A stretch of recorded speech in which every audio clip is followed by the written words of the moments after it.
Hey Bozo, today I'll show you how to implement slow-mo in Unreal Engine 5. We'll cover 3 levels of difficulty, each one a little more advanced than the last. The first and easiest approach will be to control the speed of the whole game. This is achieved through the set global time dilation node. This value controls how fast or slow the world runs, with 1 being the default speed, 2 being double speed, and 0.5 being half speed. You can plug in any value you'd like, so it'd be best to have a function that takes in a float, in case you want to do any minor tweaking while you're coding. Moving 1 step up, we'll do a slow-mo that isolates the speed of any particular actor. Here, the player character is moving at normal speeds, while everything else is moving in slow motion.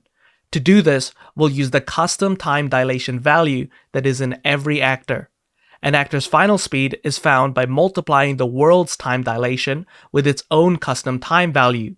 So if we halve the world's speed, we can have the player character act like normal by doubling its time value to balance it out. For variable time values, simply divide 1 by the world's speed to find the desired actor speed.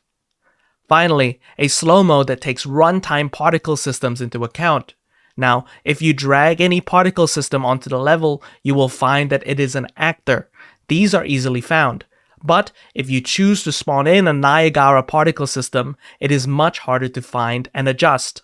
To do this, you'll have to find the world settings actor in the level, and find each Niagara system as a component of that actor.